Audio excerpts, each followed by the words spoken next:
on the homelessness bill that's been out there. So what would happen if you've got a homeless person who doesn't want to go and sleep in the designated area in whatever city they're supposed to be in? Then what? I think it's important to know that's an option. It's not required. So the idea is that you can't be in public spaces.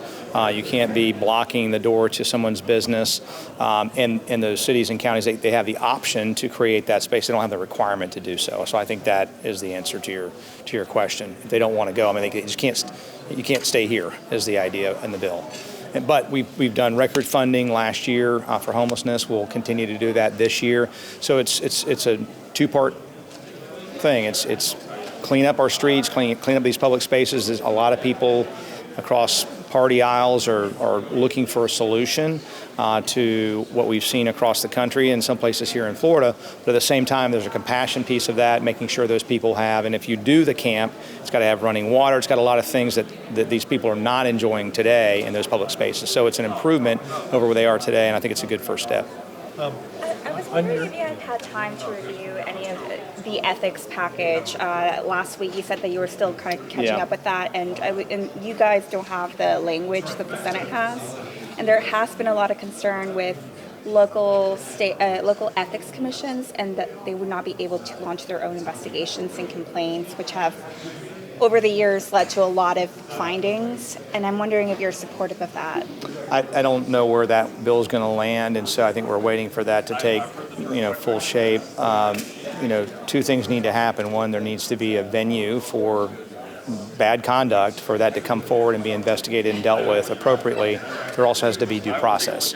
And so if you're on the receiving end of that, we've seen, and if we're being fair, with both Republicans and Democrats in Congress or whatever, weaponize the ethics process to try to go after a political enemy. And there needs to be due process and not hide behind things that are not giving them the due process they would get in a civil or criminal court. I'd like to ask you about the budget.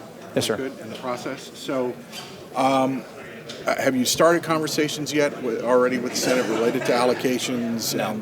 Okay, no. We have not. I mean, we wanted to get today done, and we're going to start that soon. And we've had just the broadest discussions of, hey, let's have a fiscally responsible budget. I think we're all in agreement, the governor, the Senate, and the House. But no, we have not had those discussions yet.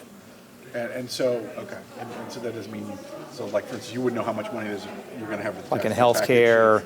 No, not yet. Not yet.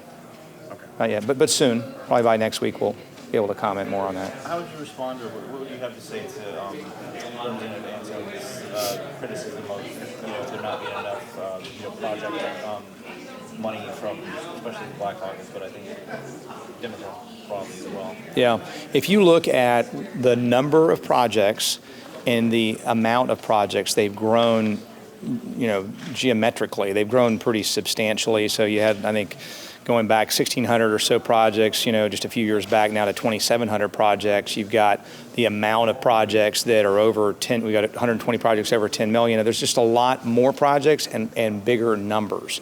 And I think some of that's a product of the fact that the state's doing extremely well. We're flush with cash. We've had all this federal money coming. That federal money's, subsiding. And what I've been sharing with members is we saw this huge increase in revenue growth. And now that revenue increase in growth is now coming right back down. Doesn't mean we're going into deficit, but the growth in revenues is slowing significantly. While at the same time, if you look at where spending is, at some point in the future, the near term, those lines are going to cross.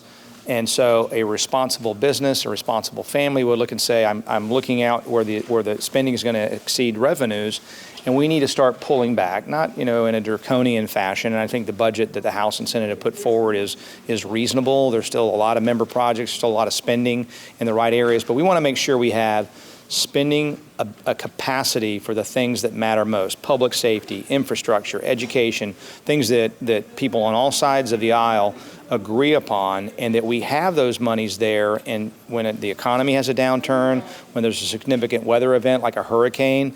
And so this is us being responsible and getting ahead of it, unlike California, which, after being showered with tens of billions of dollars of federal largesse borrowed and printed, are now in a $68 or $69 billion deficit. I don't even know how that's possible. And so we're not going to do that. We're going to pay off debt early. We're going to balance our budget. We're going to have some tax relief, and how much, Gary, I don't know yet until we formulate that. But we're going to do all those things in a responsible way, but also start to just kind of pull back on the spending accelerator so that we're ahead of things. Sorry to do this, guys, but we got to make this last question. What? Their concern, though, is you're only getting, Democrats are only getting about 10% of those. Yeah, you know, I looked at, because I like to use data, I looked at you know, where that was, and I don't know if it was the bills that we passed, but we passed more Democrat bills last year than have been passed in prior several years going back. And I'm proud of that. At the same time, we did major conservative reforms. But in other words, this House is open to good ideas. And if you put forward a good idea, whether it's a Democrat idea, Republican idea, we'll listen to it.